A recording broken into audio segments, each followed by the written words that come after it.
बिस्मिल्लाहिर्रहमानिर्रहीम। अस्सलाम वालेकुम। प्रोग्राम मुकाबिल में तमाम देखने वालों को हम खुशामदीद कहेंगे। पाकिस्तान की सियासत में एक ऐसी जंग जारी है जिसे प्रोपेगेंडा के सिवा कुछ नहीं कहा जा सकता। रोज़ाना की बुनियाद पर मिर्च मसाला लगाकर अपनी दुकानदारी सजाई जाती है। अब की बार इस दुकान में कौन सा नया सौदा आया है, इसका तजिया हारून साहब से हम लेंगे, मगर इसके साथ साथ पड़ोसी मुल्क के हवाले, भारत के हवाले से भी बात करेंगे कि भारतीय आर्मी चीफ जनरल मनोज ने फिर से एक निहायत अहम बयान दागा है। इसकी अहमियत और तफसील भी आपके साथ तमाम नकात के हवाले से शेयर करेंगे। मगर इसके साथ साथ कराची शहर में गुज़श्ता रोज़ भी इसके हवाले से हमने बात की थी कि अपोजिशन जमातें इस वक्त एहतजाज कर रही हैं। जमात इस्लामी ने सबसे पहले इस एहतजाज में अपना हिस्सा डाला था और अब चूंकि ऐलान भी हो गया है लॉन्ग मार्च के हवाले से, अपोजिशन अपना अलग से लॉन्ग मार्च करेगी पीपल्स पार्टी के खिलाफ, मगर पीपल्स पार्टी कराची से या सिंध से बाहर आएगी फेडरल गवर्नमेंट के खिलाफ। देखते हैं कि कराची में क्या बनता है क्या नहीं। मगर कराची की सूरत हाल एक तो सियासत के लिहाज से खराब है, मगर इसके साथ साथ कोरोना वबा पाकिस्तान के हवाले से आलमी सतह पर भी इसमें तेजी है। मगर पाकिस्तान के हवाले से बात करें तो कराची शहर सबसे ज्यादा मुतासिर है। ये निहायत अफसोस कर देने वाली बात है कि कराची के अंदर जो सूरत हाल है उसके बावजूद सियासत के लोग, अपोजिशन के लोग सिर्फ अपनी सियासत कर रहे हैं, मगर कराची के अवाम का पुरसाने हाल कोई नहीं है। वहां पर कोविड के हवाले से और पूरे पाकिस्तान के हवाले से इसके ऊपर बात करेंगे। पूरी कौम इस वक्त एक और मामले को लेकर शदीद परेशान है। उसकी वजह यह है कि कल रात जो हुकूमत की तरफ से पेट्रोल की कीमतों में इजाफा कर दिया गया, अपोजिशन को एक और महाज मिल गया है हुकूमत के खिलाफ कि ये सब के सब जो है मिनी बजट जो पेश किया गया है ये उसके आफ्टर शॉक्स हैं और जो धीरे धीरे आवाम के सामने आएंगे। इन तमाम तर सूरत हाल पर सियासत के हवाले से खासतौर पर हारून साहब के साथ हम बात करें। हारून साहब, सबसे पहले तो जैसे मैंने कहा कि रोजाना अपनी दुकान सजाई जाती है, अब की बार कौन सा नया सौदा आया? जो मेरे सुनने में है, मुस्लिम लीग फंक्शनल के रहनुमा है सदरुद्दीन राशिदी साहब, वो कह रहे हैं कौमी हुकूमत बनने का इम्कान है। क्या आप अपनी बात पे अब भी कायम हैं कि ऐसा हो सकता है या नहीं हो सकता? नहीं, मेरा ख्याल तो अब भी यही है कि हुकूमत नहीं जा रही। देखिए, हमेशा मैं अर्ज़ करता हूँ कि गैब तो सिर्फ अल्लाह ताला जानता है, आने वाले कल में क्या होगा, अनसीन फैक्टर्स आ जाते हैं पॉलिटिक्स में। तो पीर साहब पगाड़ा शरीफ जो हैं वो अलग थलग रहने वाले आदमी हैं और मरब्बत उनमें बहुत है। मेरा गुमान है कि जहांगीर तरीन उनसे मिले हैं और कुछ और लोग मिले होंगे। तो लेकिन ये बाकी फैक्टर्स जो हैं, बाकी फैक्टर्स ये बता रहे हैं कि ऐसी कोई सूरत हाल नहीं है। मिसाल के तौर पे मौलाना फजलुर रहमान ने ये कहा कि इस्टेब्लिशमेंट को हमायत नहीं करनी, जो उसका साथ छोड़ देना चाहिए इमरान खान का। इसका क्या मतलब है? इसका मतलब ये है कि साथ नहीं छोड़ा है, यानी हुकूमत और इस्टेब्लिशमेंट के दरमियान राब्ता बरकरार है। देखिए, प्रॉब्लम तो हुआ था जो ISI चीफ का वो ऐलान जारी किया था ISPR ने, वो इमरान खान की गलती थी और बाद में उस पर उन्होंने एग्री भी कर लिया। तो उस वक्त कुछ दूरी हुई थी, यानी कम्युनिकेशन गैप कहना चाहिए हुआ था, कोई नाराज़गी कह ले, नाराज़गी हुई थी। लेकिन उसके बाद तो फिर कोई मसला उसके बाद हुआ ही नहीं है। जब ये मिनी बजट पेश किया जाने वाला था तो आपको याद है कि ये कितने शद्दमत से ये कहा जा रहा था कि इसमें हुकूमत को शिकस्त हो सकती है। मैंने आपसे अर्ज़ किया था कि सवाल ही पैदा नहीं होता, सवाल ही पैदा नहीं होता। इतनी कतईयत के साथ मैंने क्यों कहा था? इसलिए कि मेरे ज़रा ये कह रहे थे कि इस्टेब्लिशमेंट की रजामंदी से ज़ाहिर है हर सतह पे हर वक्त बातचीत होती रहती है। ये IMF के साथ मामला तय हुए हैं। अच्छा, एक तो मौलाना फजलुर रहमान का बयान है जो वो ये कह रहे हैं कि जी साथ छोड़ देना चाहिए जी। दूसरा ख्वाजा आसिफ का बयान देखिए, ख्वाजा आसिफ ने ये कहा कि शहबाज शरीफ का बयान यही चलेगा। इतनी कतईयत के साथ एक बात कही। फिर यहाँ पे नहीं रुके, उन्होंने कहा कि एक तरफ मुल्क में गुर्बत फैल रही है, दूसरी तरफ तकरीबात पे करोड़ों रुपए खर्च हो रहे हैं। वो कौन सी तकरीबात थी? जुनैद सफदर की शादी थी, करोड़ों रुपए जिस पर खर्च हुए। जी जी जी बिल्कुल, जुनैद सफदर की शादी। तो इसका क्या मतलब है? अलबत्ता यह है कि सियासत में अगले चंद महीने फैसला कुन है। मुमकिन है सूरत हाल बदल जाए उसके नतीजे में। अच्छा। अब सर्वे हुआ है वो तो ये है कि 29% वोट हैं नून लीग के और 28% हैं PTI के। इसका मतलब है कोई ख़ास फ़र्क नहीं है, कांटे का मुकाबला है। और अभी अभी शाह महमूद का बयान मैंने सुना कि महंगाई का जिन बोतल में बंद कर दिया जाएगा, कोई इक़दामात हुकूमत के जहन में होंगे। 2023 का क्या है हारून साहब? 2023 में तो आम इंतखाबात होने हैं, आम इंतखाबात में है, इसलिए कुरैशी साहब ने 2023 की तारीख दी है। और दूसरी बात है कि शाह महमूद एक तो वजीर खारजा हैं, दूसरी बात यह है कि आली जनाब के इसरार पे जनूबी पंजाब से किसी शख्स को वजीर नहीं बनाया गया। सारा जनूबी पंजाब इनके खिलाफ है। फखर इमाम आज़ाद जीते थे और खुसरो परवेज खुसरो बख्तियार जो हैं उनके बराह रास्त इस्टेब्लिशमेंट से और इमरान खान से ताल्लुकात थे जी। उसमें इन्होंने हत्तुल इम्कान किसी को वहाँ से वजीर भी नहीं बनने दिया और अपने एक वर्कर से सूबाई असम्बली की सीट हार गए। ये पता नहीं कैसी अजीब हुकूमत है कि इस तरह का बयान देना चाहिए फखर इमाम को, इस तरह का बयान देना चाहिए वज़ीर दाखिला को या किसी और मुतलका, बल्कि ख़ुद वज़ीर आज़म को। तो ये तो कोई काबिल फ़हम बात नहीं। अब तक तो परफॉर्मेंस ऐसी अच्छी नहीं है। अच्छा, गुजारिश ये है, मार्च में इलेक्शन होने वाले हैं केपी में, 17 अजला में हो गए, 18 में होने हैं। उसके रिजल्ट पे बहुत कुछ इन्हिसार है। अगर तो वही नतीजा आता है जो पहले आया तो बड़ा नफसियाती धचका लगेगा। अप्रैल में इलेक्शन है पंजाब में, बल्दियाती इलेक्शन, और अल्लाह के फजलो करम से वज़ीर आला साहब को आप जानते ही हैं सब लोग कि वो क्या कर सकते हैं। तो कोई उसके लिए मनसूबाबंदी की है अभी तक तो मालूम नहीं है। यानी जनवरी का वस्त आ पहुँचा है, वस्त है, और अप्रैल में इलेक्शन होने वाले हैं। तो क्या मनसूबे, कौन लोग ये मुहिम चलाएंगे? उस्मान बुज़दार तो नहीं चला सकते। उसमें शिकस्त का ख़तरा है बहुत बुरी तरह पीटीआई को, इसलिए कि ये पार्टी की तंजीम तो कोई है नहीं। आप देख रहे हैं नूर आलम साहब कल का परसों खड़े हो गए, एक दिन पहले परवेज़ खटक खड़े हो गए, और आज नूर आलम ने आज ट्वीट किया है सुबह सवेरे कि मैं अपने मौक़िफ़ पे कायम हूँ। वो तो डटे कतारों में बैठने वाले नहीं है, वज़रा ज़िम्मेदार हैं। तो वज़रा का इंतखाब किसने किया है? सही। लेकिन इसके बावजूद जब इतना थोड़ा वक्त रह जाए तो मेरी समझ में नहीं आता। अलबत्ता बल्दियाती इलेक्शन में कोई बड़ा धचका लग जाए, रह गई लॉन्ग मार्च, वो तो मेरी समझ में नहीं आता। कोरोना फैला हुआ है वहाँ पे 39%, जो अल्लाह न करे 40% और 50% तक पहुँच जाए तो कैसे लोग आएंगे और क्या लोगों को लाना चाहिए ऐसे हालात में? सही। और अपोजिशन पार्टियाँ एहतजाज कर रही हैं बहुत शदीद, और ये एहतजाज बढ़ता जाएगा। मौसम जैसे ही बेहतर होता जाएगा, कराची में वैसे भी सर्दी कम पड़ती है, पड़े तो चंद दिन के लिए पड़ती है जी, तो ये एहतजाज बढ़ता जाएगा। तो वो वहाँ अपना सर बचाएंगे या यहाँ इन पर यलगार करने के लिए निकलेंगे? सही है, ठीक है। अब ज़रा मरहलावार इस पूरी सूरत हाल के ऊपर हारून साहब सवाल करते हैं।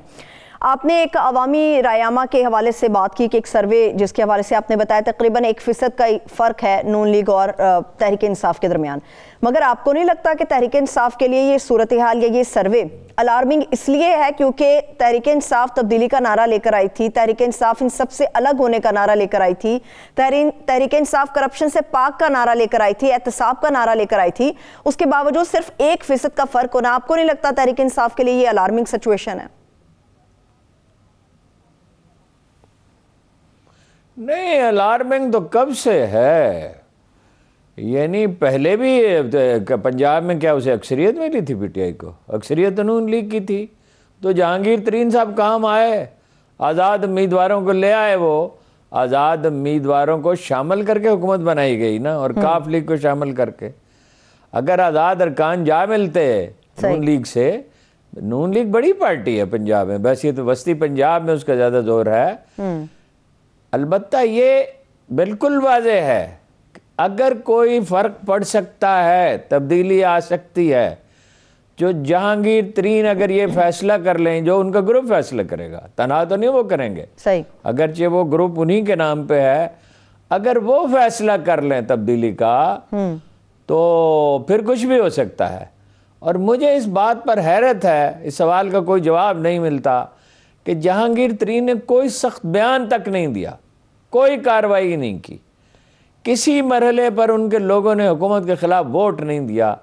मगर इमरान खान साहब की अना इतनी बड़ी क्यों है कि उनसे बात नहीं करते, दोनों के लिए एक ही ऑप्शन है कि एक दूसरे से बात करें। खुदा जाने क्यों नहीं बात करना चाहते। जहांगीर तरीन फैसला कुन साबित हो सकते हैं आखिरी मरहले में।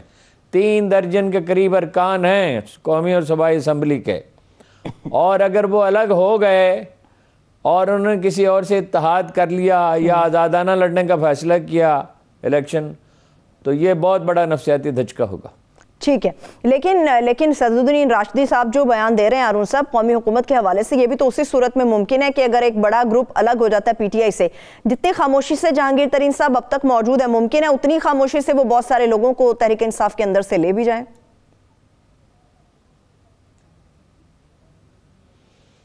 मजीद लोग तो मेरा ख्याल है नहीं जा सकते। जिन लोगों ने जाना था वो चले गए, उनमें से एक साहब वापस भी आ गए।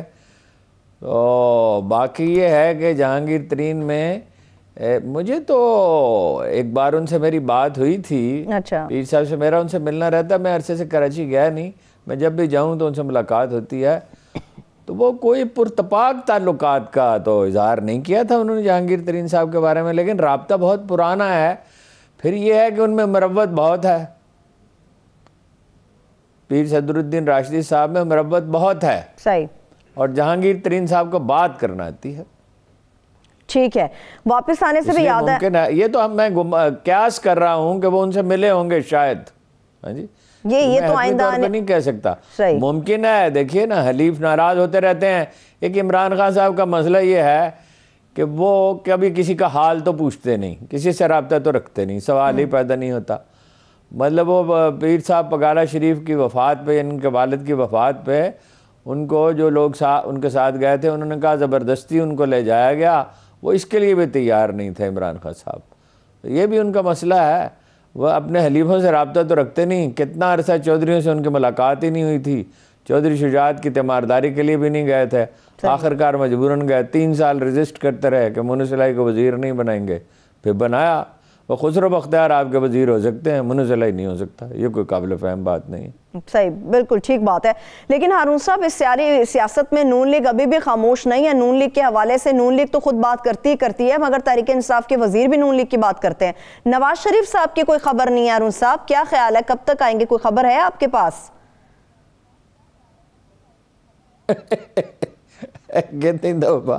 कितनी दफ़ा आपको बताया नहीं आएंगे, सवाल ही पैदा नहीं होता। बहरीन और कतर की बड़ी कोशिश है, लाबी उनके लिए कर रहे हैं। अच्छा। इससे पहले भी वो कैसे बाहर गए थे। आज एक मजमून छपा है, कोई साहब जो मौजूद थे मुलाकात में, मजीद नज़ामी साहब मरहूम ने पूछा जनरल परवेज़ मुशर्रफ से कि जब सज़ा हो चुकी थी नवाज शरीफ को तो आपने उन्हें जाने क्यों दिया। तो उन्होंने कहा कि शाह अब्दुल्ला का हरीरी जो थे प्राइम मिनिस्टर लेबनान के, उन्होंने पैगाम दिया था कि शाह अब्दुल्ला बहुत नाराज़ है। वो बादशाह नहीं बने थे अभी, लेकिन सऊदी अरब में वली अहद बहुत ताकतवर होता है और शाह फहद बीमार रहते थे। तो उन्होंने कहा उनका पैगाम मिला है कि उनके साथ वो सलूक न किया जाए जो भुट्टो के साथ किया जाए, उनका ख्याल रखा जाए और उन्हें हथकड़ी न लगाई जाए। तो वो इसके बावजूद वो जहाज़ में जब ले जाए गए तो हथकड़ी लगाई गई, तो फिर बहुत सख्ती से के साथ हिदायत दी गई। इस दौरान OIC का एक इजलास था, उसमें गए जनरल मुशर्रफ तो सरदमेरी से शाह अब्दुल्ला पेश आए। फिर उन्होंने ये भी कहा जब उन्होंने टेक ओवर कर लिया कि सऊदी अरब कुछ भी कर सकता है, यानी वो अरबों के साथ इनके मरासम है। आपको पता है ना जी जी कि लोगों को राम करने नहीं आता है, शरीफ ख़ानदान के लोगों को। जनरल ज़िया को कैसे राम कर लिया था, जनरल जिलानी को कैसे कर लिया था, जनरल हमीद गुल को कैसे कर लिया था, जनरल असलम बेग को कर लिया था। वो बाद में अलग बात है कि अब जनरल ज़िया का नाम तक लेने के रवादार नहीं, जो इनके सबसे बड़े मोहसिन थे। और जनरल जिलानी का कभी नाम नहीं लिया। और जनरल हमीद गुल को जब अलग किया गया तो उनका हाल तक नहीं पूछा। तो वो ये तो हुनर इन्हें आता है, तो इनके हक में लाबित हो रही। लेकिन वो आएंगे कैसे, कोई समझा दे ये बात कि वो कैसे आएंगे। अब ये 2 आदमियों ने कहा था, कल भी आप सर्च किया था, जावेद लतीफ़ ने कहा था। जावेद लतीफ़ साहब तो उनसे ये कहा जाए कि आप ये कह दें कि नवाज शरीफ के पर निकल आए हैं और उड़ के आ जाएंगे, तो वो ये भी कह देंगे, उन्हें क्या एतराज़ है। और वो दूसरे अयाज सादक साहब हैं, वो फरवरी में फिर जा रहे हैं। पिछली दफ़ा तो उन्हें मुलाकात के लिए इंतज़ार करना पड़ा था। हैरत है कि इसके बावजूद वो जा रहे हैं।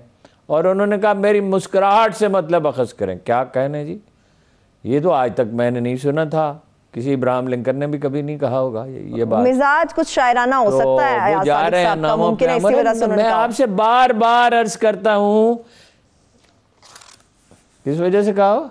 मैंने कहा उनका मिजाज शायद शायराना उस वक्त, इसीलिए उन्होंने कहा मेरी मुस्कुराहट से आप अखज़ कर लें। शायराना मिजाज कौन सा शायराना मिजाज है? कारोबारी आदमी है, शायरी तो उन्हें छू के भी नहीं गुजरी है। वो क्लेयोपेट्रा की मुस्कुराहट है या सादिक की मुस्कुराहट जो भाई क्या अजीब बचगाना बात है। पढ़ने लिखने से कोई वास्ता ही नहीं है, बात करनी आती ही नहीं है। अजीब अजीब गरीब लोग हैं। अच्छा, तो वो देखिए ना कैसे आ सकते हैं, सजा याफ्ता हैं। और इमरान खान साहब का मिजाज आपको मालूम है। और ये बिल्कुल मैंने आपको वाज़ह कर दिया कि ये मैंने क्या वादा कर दिया, ये अभी जो वोटिंग हुई है तो उसमें 18 वोट उनके ज़्यादा थे। अब अगर अखबार के कालमों से निकाला जा सकता है उनको और बड़ी बड़ी खबरें छापने से निकाला जा सकता है तो फिर ठीक है, फिर इमरान खान जा रहे हैं। अभी इस वक्त कोई बात कुछ कहना मुश्किल है। ठीक, अभी कोई ऐसे आसार नहीं है कि वो जा रहे हैं। अनपॉपुलर हो रहे हैं, यस अनपॉपुलर हो रहे हैं। पेट्रोल की कीमत बढ़ी है और बढ़ेगी, महंगाई बढ़ी है और बढ़ेगी। कोरोना का तो एक तूफान आ रहा है कराची से, तो उससे मसाइल पैदा होंगे। लॉकडाउन स्मार्ट अल्लाह करे मेरा अंदाज़ा गलत हो, स्मार्ट लॉकडाउन का तो सिलसिला शुरू हो जाएगा और कराची में तो शुरू हो जाना चाहिए। 39% पे अगर पहुंच गया है तो इसके बावजूद भी अगर बंद नहीं कर रहे, वो कह रहे हैं वज़ीर आला साहब नज़र रखी हुई है। नज़र क्या कहने जी, नज़र रखी हुई है। पिछली दफा और तैयारियां कर रहे हैं लॉन्ग मार्च की कोरोना में। सुभान अल्लाह, सही, ठीक है। लेकिन हारून साहब चलिए, ये तो बयानिया जोर पकड़ गया, बल्कि समझ आ गई है नून लीग के अपने अंदर के लोगों को कि अब नवाज शरीफ साहब जब तक सजा उनकी है वो वापस नहीं आएंगे। इसलिए बहाना बनाया जा रहा है कि उनके मौलजीन जब कहेंगे वो वापस आएंगे। तो कुछ 4 बंदों के नाम आपको पता है जो अपने लिए कोई डील मांग रहे थे? ये फवाद चौधरी साहब ने इंकशाफ किया कि 4 लोग अपने लिए डील मांगने गए थे कि कुछ हमारे बारे में सोचें। को पता है आपको कौन है वो लोग? शहबाज गिल ने, शहबाज गिल साहब की स्टेटमेंट अलग है, फवाद चौधरी साहब ने तो ये इंकशाफ किया कि अपने लिए डील मांगने गए। नहीं, वो 4 आदमी जो मुझे नहीं पता कौन है, लेकिन 4 आदमी जो मुस्लिम लीग में मैटर, नून लीग में मैटर करते हैं वो तो नवाज शरीफ हैं, शहबाज शरीफ हैं और मोहतरमा मरियम नवाज हैं और हमजा शहबाज हैं। इसके अलावा अगर कोई लोग हैं जो अपने लिए अलग से अरकान असम्बली कोई डील मांग रहे हैं तो मुझे तो मालूम नहीं है। वो बाकी शहबाज गिल साहब के और शेख रशीद के बयान के बारे में क्या कहा जा सकता है जी? हो सकता है वो प्रोपेगेंडा का हिस्सा हो। जिस तरह के एहसन इकबाल और मौलाना फजलुर रहमान और बहुत से दूसरे लोग जो हैं वो तो कोई 2-2.5 साल पहले भेज चुके थे इमरान खान को घर में। इसी तरह ये जो अहले दरबार हैं, इनके बयानात के बारे में आप हतमी तौर पे आप क्या कह सकते हैं कि इसमें कोई सच्चाई का एलिमेंट है या नहीं? हो भी सकता है, अच्छा, मगर मैं कह नहीं सकता। ठीक है हारून साहब, शेख रशीद साहब ने जो तहरीक अदम एतमाद की फिर से बात की है, ठीक है वो मुल्क के वज़ीर दाखिला है, उनके बयान को अहमियत दी जानी चाहिए, मगर वो कहते हैं इसमें भी कामयाब नहीं होंगे। इसी मामले को लेकर मौलाना फजलुर रहमान कह रहे हैं कि इस्टेब्लिशमेंट को अपना हाथ उठाना चाहिए। या आपको लगता है कि KPK के दूसरे मरहले की वजह से मौलाना साहब इस किस्म की स्टेटमेंट्स दे रहे हैं? नहीं, वो तो नफसियाती जंग है ना, वो तो इस तरह की स्टेटमेंट्स तो आती रहेंगी, इस तरह के कॉलम भी छपते रहेंगे, इस तरह के तज्जिए भी होते रहेंगे, इस तरह के प्रोग्राम भी होते रहेंगे। लेकिन ज़मीनी हक़ाइक़ क्या हैं? यानी 6 महीने से बार बार मेरा ख्याल है कोई 3 दर्जन 4 दर्जन मरतबा तो ये सवाल आपने मुझसे पूछा है और हर बार मैंने कहा कि इस वक्त तो कोई ऐसी सूरत हाल नहीं है और हर बार हमारा अंदाज़ा दुरुस्त साबित हुआ है। अंदाज़ा है ना जी, ज़राए पे हमें इन्हिसार करना होता है मालूमात के लिए। अब अगर कोई लोग, ये देखिए जंग में होता है ये कि ये क्रिकेट के मैच में होता है कि हम जीत जाएंगे, लाजमन जीत जाएंगे, एक माहौल पैदा करने की कोशिश की जाती है। उसी तरह सियासत में भी होता है कि हम जीत रहे हैं और हम आ रहे हैं बरसर इक़्तिदार। और ये मैंने तो आपको यहाँ तक बता दिया कि मुकदमात तक तैयार कर लिए हैं जी, और वो ज़ाहिर है ये सारी नफ्सियाती मशक किस लिए की जाती है? दबाव डालने के लिए। दबाव में वो रहेंगे, दबाव उन पर रखा जाएगा। और अल्लाह के फजल से अपने कारनामे भी ऐसे हैं ना। देखिए ना, मरी में यानी महकमा मौसमियात वार्निंग जारी कर रहा है, सबको पता है, और कोई किसी ने परवाह नहीं की। अब वो तो जिम्मेदारी उन्होंने फिक्स की है कुछ लोगों पे, लेकिन दर हकीकत तो किसी को कोई फिक्र नहीं थी। वज़ीर आला ने कोई इजलास ही नहीं बुलाया, ऐसे थोड़ी होता है। वो तो अपना बंदोबस्त अगर करेंगे तो इमरान खान साहब खुद ही करेंगे। ख़ास तौर पे जो मीडिया के साथ उनका रवैया है, यानी जितना उसको तंग किया जा सकता है, जितना उसका रोल कम किया जा सकता है वो कम किया जाए, और साथ साथ ये कहा जाए कि जितनी आज़ादी पाकिस्तान में इतनी कहीं नहीं। दो बयानियाँ बड़े दिलचस्प हैं उनके। एक ये कि जितनी आज़ादी पाकिस्तान में है कहीं नहीं, आपको भी पता है कितनी आज़ादी, और हमें भी पता है कितनी आज़ादी है।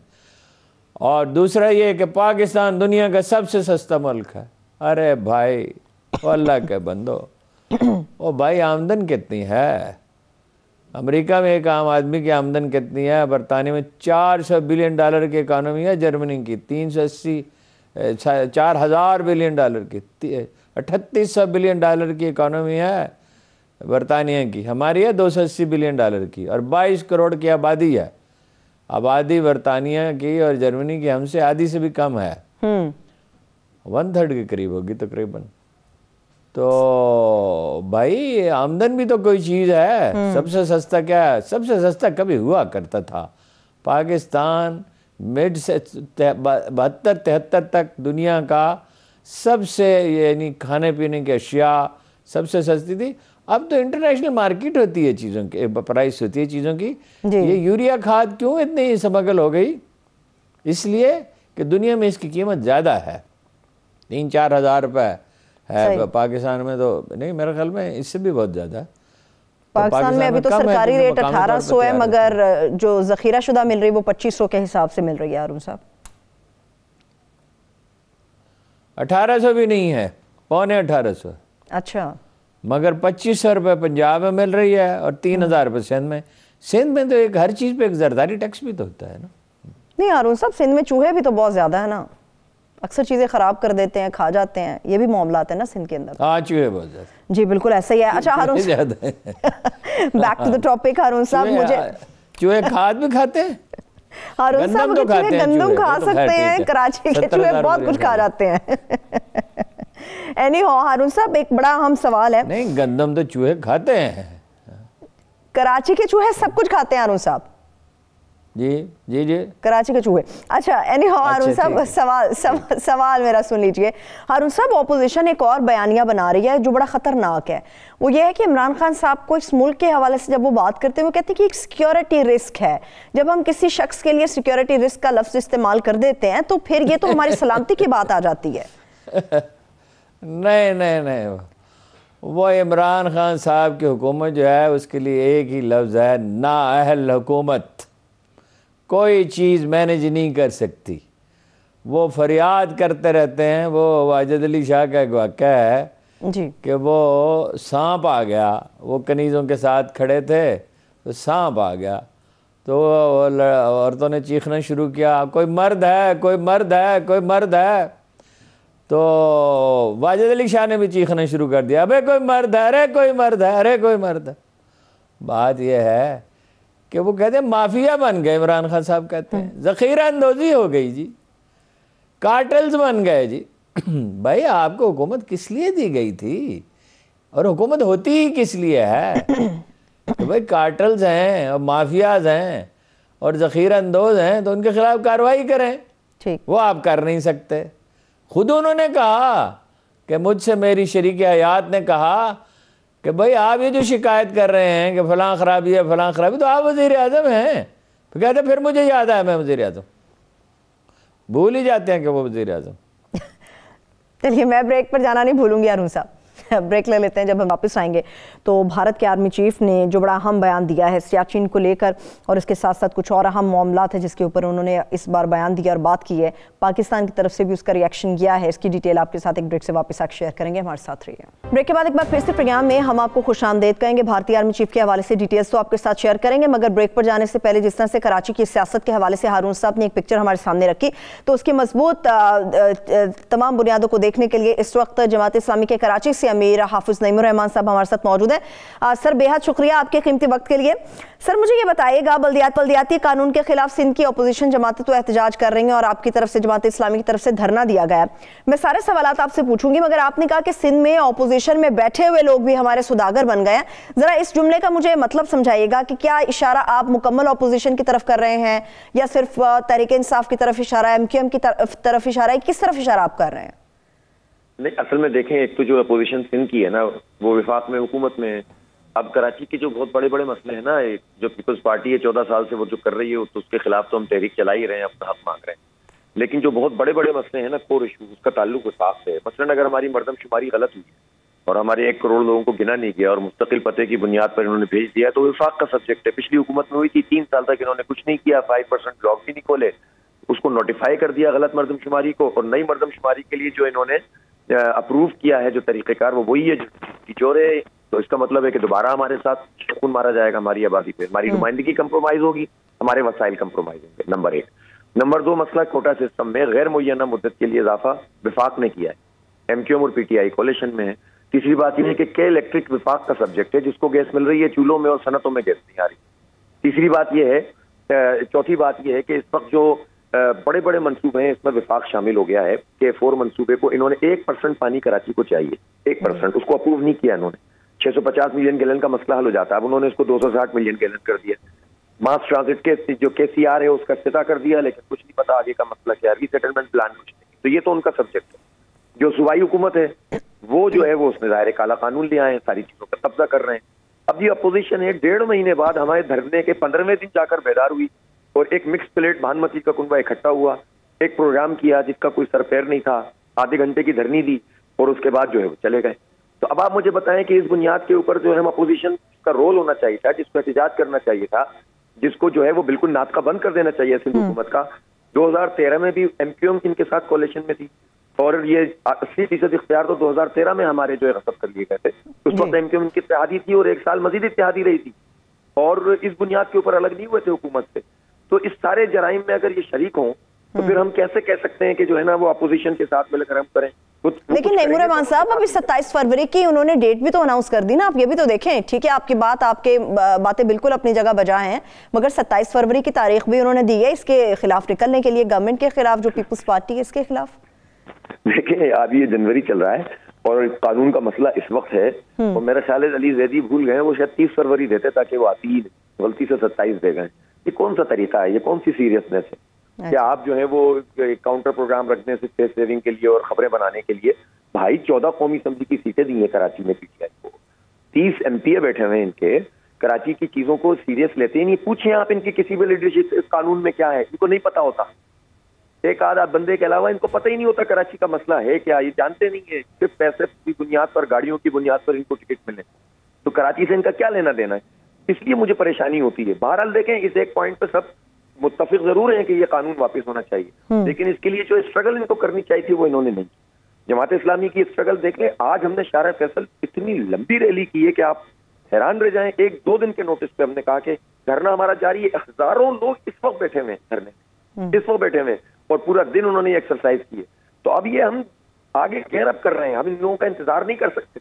और अल्लाह का शुक्र है कि इसकी बुनियाद पर कि हम अकेले चल रहे हैं तो लोगों का एतमाद बढ़ रहा है और उम्मीद बन रही है। इंशाल्लाह हम चलिए, ये तो हाफिज साहब बड़ी जबरदस्त बात है, मगर जिस तरह से आपने बल्दिया कानून की बात की, आपका भी मौकफ यही है कि ये काला कानून है, इसको वापस होना चाहिए और बाकी अपोजिशन की जमातें भी यही बात कर रही हैं। तो क्या ये मुमकिन नहीं है कि आप या वो तमाम जमातें आपके साथ मिल जाएं और आप एक दूसरे को मजबूत करें और फिर पीपल्स पार्टी की गवर्नमेंट के खिलाफ निकलें, तो वो जोर भी ज्यादा चलेगा, अवाम भी आप लोगों के साथ ज्यादा आएगी? देखें, जिस पार्टी ने सीरियस तरीके से हमारे साथ मुलाकात भी की और हमारे धरने भी किया, वो मुस्तफा कमाल साहब और PSP। जितनी बात है वो मैं मानता हूँ, इख्तलाफ तो पार्टियों में होते हैं, लेकिन उन्होंने सीरियस पेशकश भी की, वो आए भी और वो उन्होंने अपनी हद तक एहतजाज भी किया है। एमक्यूएम का मामला ऐसा है कि इनके साथ किसी भी किस्म की जिद्दोजहद करना अपने एतबार को खोने की बतरा। उसकी वजह यह कि बेतबारे लोग हैं। अभी ये जो कल का मुजाहरा किया है, पहले प्रेस क्लब में अनाउंस किया, फिर फवारा चौक पे अनाउंस किया, पहले अकेले अनाउंस किया, फिर मिलकर चले गए, फिर धरने का ऐलान किया, फिर आधा घंटे में निकल गए।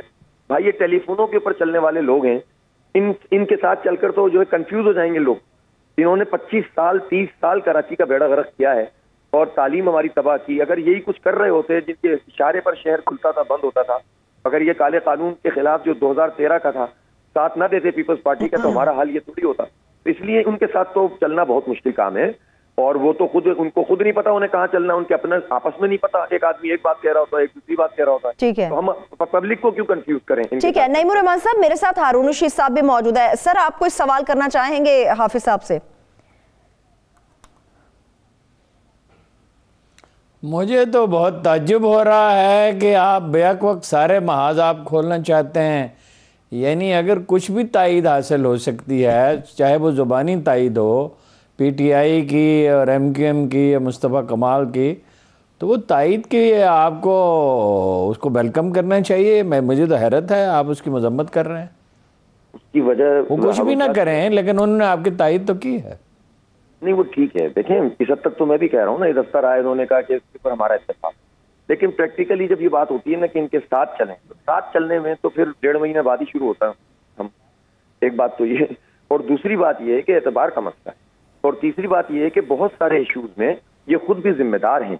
और जहां तक इस बात का ताल्लुक है, देखें हमारे इस धरने में आपने कोई पॉलिटिकल बात नहीं कर रहा पॉइंट स्कोरिंग वाली, इसमें एमक्यूएम के लोग भी आ रहे हैं, इनकी वो खास जो आबादियां हुआ करती थी वहां से, पीटीआई के वर्कर भी आ रहे हैं, नून लीग के लोग आ रहे हैं। आप यकीन करें, इस वक्त आप अगर यहाँ होते तो आप देखते कि इससे कितनी उम्मीदें अब बनती जा रही हैं। मैं नहीं कहता कोई बहुत बड़ा ब्रेक थ्रू हो गया है, लेकिन कराची में एक बहुत तवील अरसे के बाद एक उम्मीद पैदा हुई है और जमात इस्लामी अब उसको एक्सेलरेट करेगी अपनी इस पोजीशन को।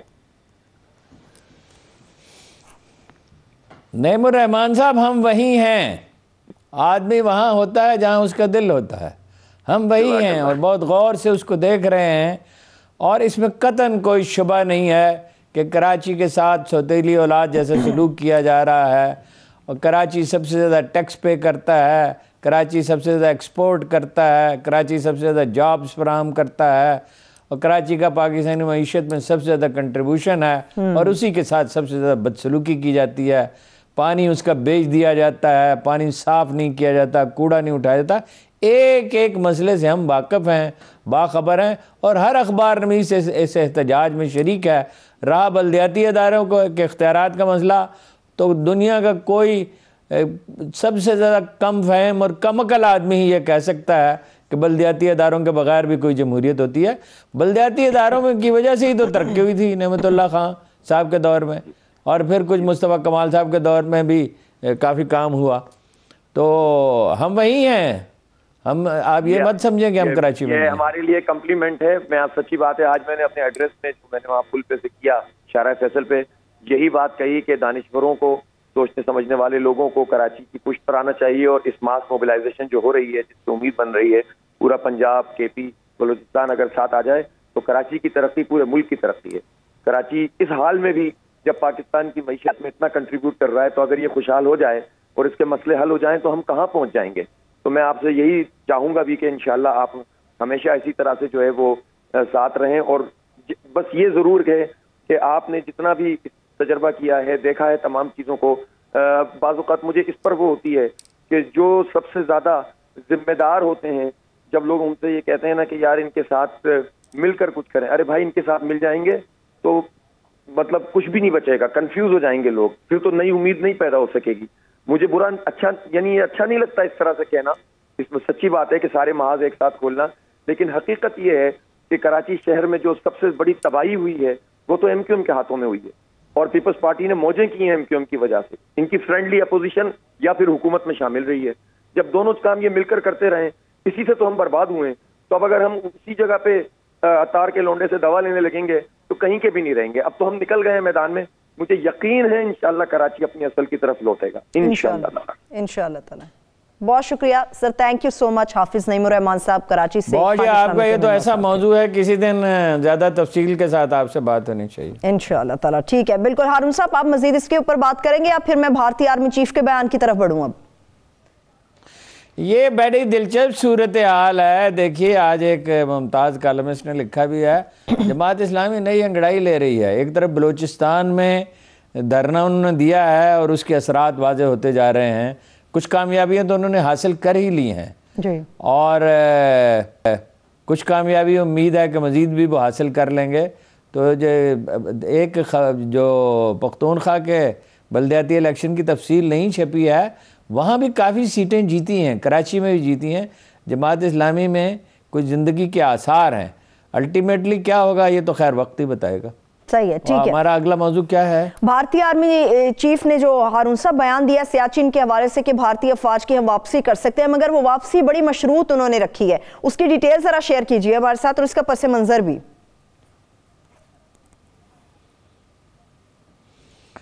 देखिए, पस मंज़र तो ये है कि 94 में कब्ज़ा किया था उन्होंने और 77 में एक सैयाह गया जिसके पास एक नक्शा था और उसमें से पाकिस्तान का हिस्सा दिखाया गया था। उस वहाँ प्लानिंग उन्होंने करनी शुरू की। 84 में कब्ज़ा। मनोहर लाल एक साहब थे जिन्होंने ये जंग शुरू की थी। 2000 में 16 साल के बाद इकराम सहगल साहब को उन्होंने डिफेंस जनरल के लिए इंटरव्यू देते हुए कहा कि बहुत बड़ी गलती थी। 20,000 फुट ऊंचे मैदान जंग में लड़ाई से कुछ भी हासिल नहीं किया जा सकता। 800 लोग मरे हैं इंडिया के, 350 पाकिस्तान के फ़ौजी जो हैं वो शहीद हुए हैं। और देखिए, ज़्यादातर लोग मौसम की नज़र होते हैं। 96 में रियाज अहमद ख़ान साबक जो सेक्रेटरी ख़ारजा सेक्रेटरी, उन्होंने कहा 96-7 में तकरीबन मुआहदे के करीब पहुंच गए थे, लेकिन फिर पता नहीं क्या हुआ, बामी एतमाद नहीं है। 96 में हुए, 99 में हुए, 2003 में हुए, 2006 में हुए। तो 2003 में ये हुआ कि फायरबंदी हो गई और वो किसी न किसी हद तक अब भी बरकरार है। एक फ़र्क ये है कि वो ज़्यादा हाइट पे हैं, पाकिस्तानी फ़ौज उतनी हाइट पे नहीं है, लेकिन पाकिस्तान के नुकसानात कम हैं। पाकिस्तानी फ़ौजी रज़ाकाराना तौर पे जाते हैं, इंडिया के फ़ौजी रज़ाकाराना तौर पे नहीं जाते। और सबसे बड़ा 200 किलोमीटर की स्पीड से बर्फ़ानी तूफ़ान आता है।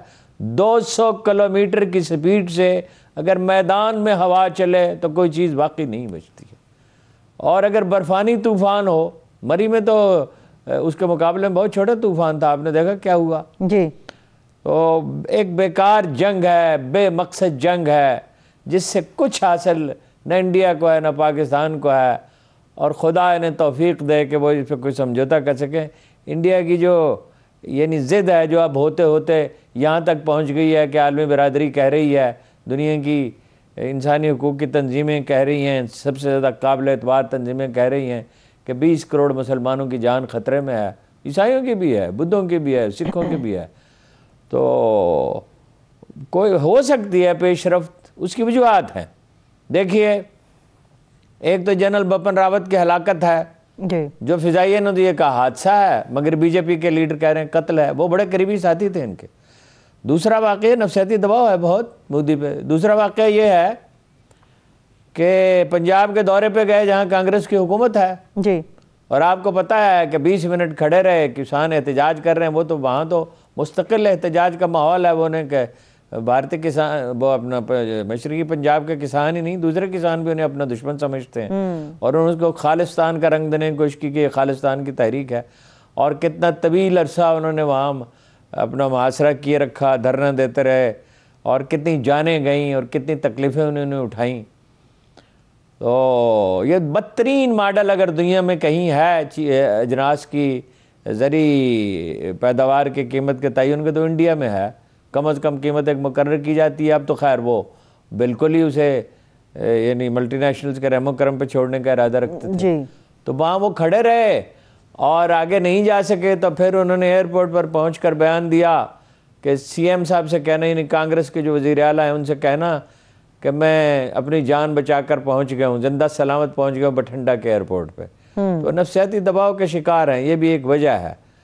और साथ साथ धमकी भी दे रहे हैं, आपको पता है। मगर ये उन्होंने कहा कि एक्चुअल जो कंट्रोल लाइन है वो जहाँ पे यानी भारतीय फौज बैठी हुई उसको सरहद तस्लीम करे। पाकिस्तान उसे कैसे सरहद तस्लीम कर सकता है? यानी बातचीत तो मुमकिन है दोबारा फिर से शुरू हो जाए, इसलिए। और दूसरी तरफ वो ये धमकी दे रहे हैं, ये अजीबोगरीब बात है।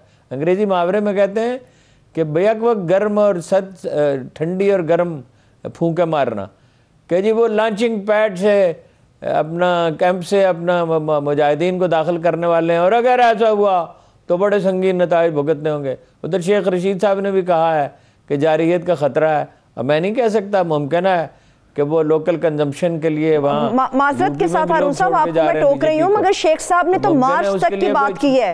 शेख साहब ने मार्च तक की बात की है। मार्च तक उन्होंने क्यों कहा है? ठीक है, अगर वो कहते जारियत का खतरा है, मार्च में क्या होने वाला है? मार्च में क्या होने वाला? लॉन्ग मार्च हो रहा है। मार्च में J-10 तैयारे और वो मिसाइल जो है उनमें नस्ब पहुंच जाएंगे जी। इसलिए गालिबन वो ये बात कह रहे हैं।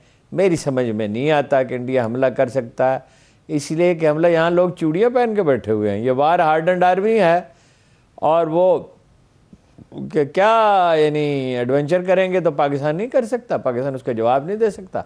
पाकिस्तानी फ़ौज जो है वो तादाद में भी अब कम नहीं है, इसलिए कि 10 लाख आर्मी तो उनकी वहाँ बसी हुई है मकबूजा कश्मीर में जी और दूसरी जगहों पे, और कितनी रियासतें हैं जहाँ बगावत है। तो वो मेरा नहीं ख्याल है, यानी जाहिर है ये आप आराम हाथ पे हाथ रख के तो नहीं बैठ सकते दुश्मन के बारे में।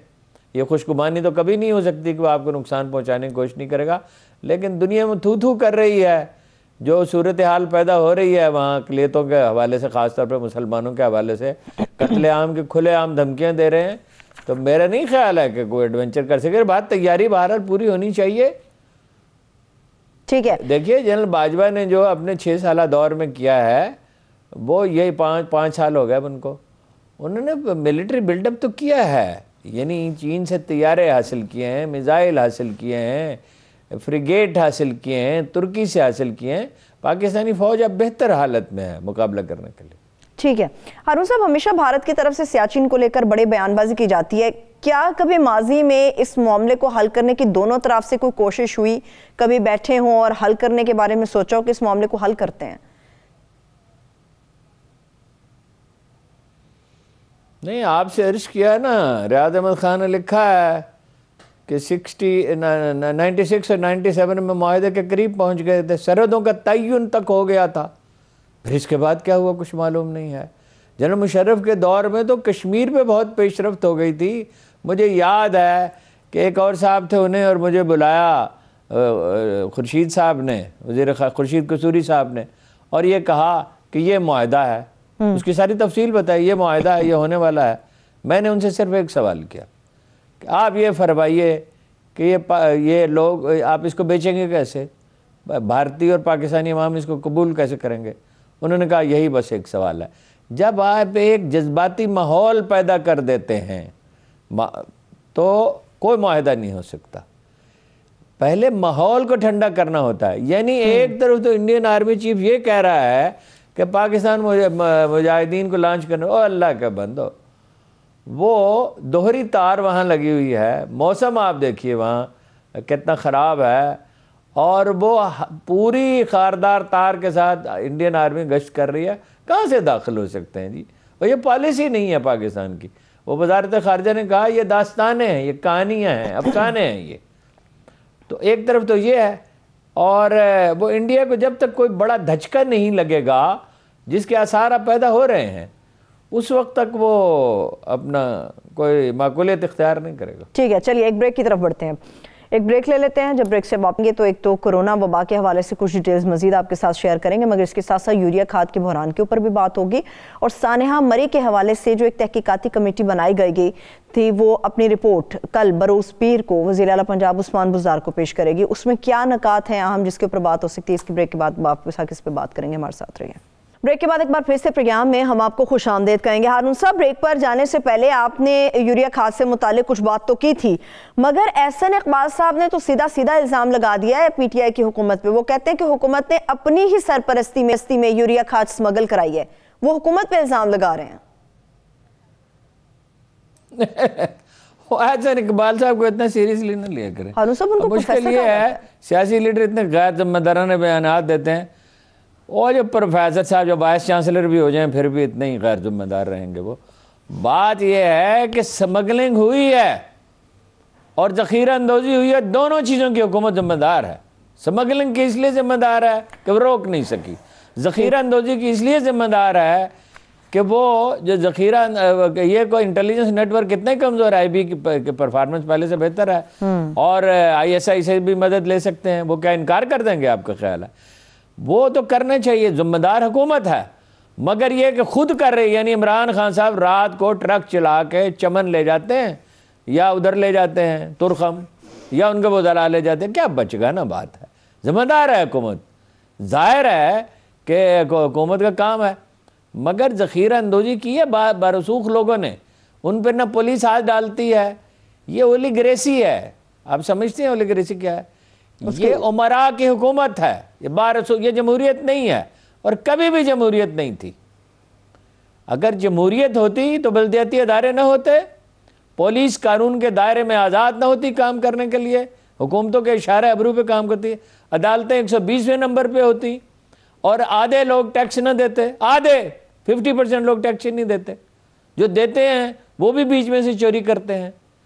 तो ये मसला तो ये है, ये नून लीग के दौर में भी यही सूरत हाल थी, आज भी यही सूरत हाल है। ये ज़्यादा नालायक हुकूमत है, वो ज़्यादा करप्ट थे, ये ज़्यादा नालायक है। करप्शन अब भी है, निचली सतह पे करप्शन उतनी है, लेकिन मामले को ठीक पर्सपेक्टिव में बयान करना चाहिए।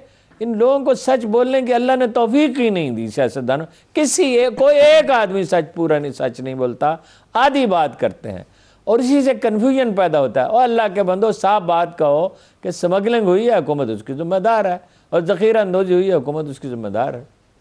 ठीक है, चलिए पे आ जाएं जो लोगों का असल मसला है।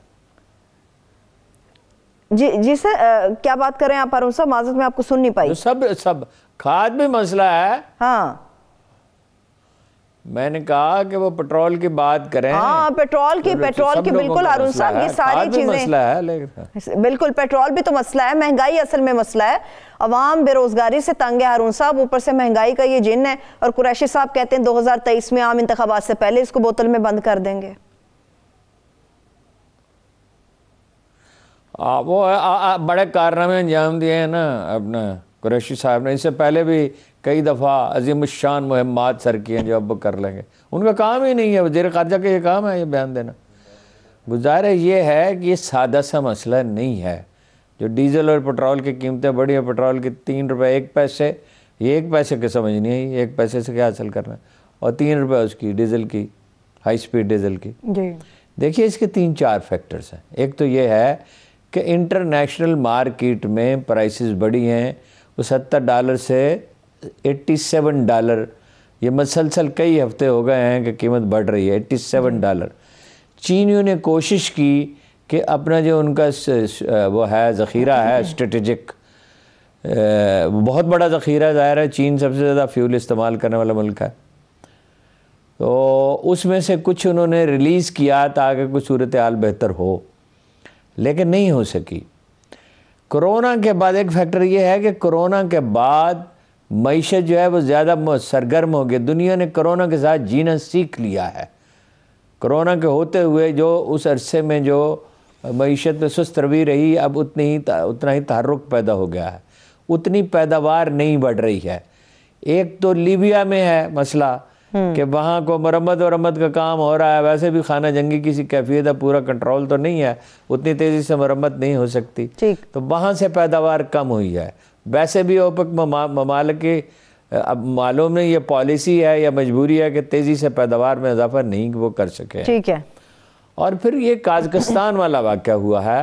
काज़किस्तान भी बहुत तेल पैदा करने वाला मुल्क है, रूसी फ़ौज वहाँ से आई और काज़किस्तान में रही कई हफ्ते, तो वहाँ भी पैदावार कम होगी। फिर चौथा फैक्टर ये है कि IMF के साथ मुआहिदा है कि लेवी जो है वो इस वक्त 17 रुपए है, वो 30 रुपए तक बढ़ाई जाएगी। एक्चुअल सूरत हाल ये है कि 2 अरब रुपए से ज़्यादा की यानी टैक्स में कमी की है हुकूमत ने, लेकिन इसके बावजूद बहरहाल चूँकि आपका IMF के साथ मुआहदा है और इंटरनेशनल मार्केट में प्राइसेस बढ़ गई हैं, इसलिए कीमत को बढ़ानी पड़ेगी और मजीद बढ़ेगी। महंगाई भी मजीद बढ़ेगी और पेट्रोल की कीमतें भी मजीद बढ़ेंगी। अरुण साहब वक्त खत्म हो गया। अरुण साहब वक्त खत्म हो गया। शुक्रिया, thank you so much Arun साहब। और साल 2022 के आगाज पे दूसरी मरतबा तहरीक इंसाफ की हुकूमत ने पेट्रोल की कीमतों में इजाफा किया है। अपना बहुत सा ख्याल रखिए। मुझे इजाजत दीजिए। खुदा हाफिज।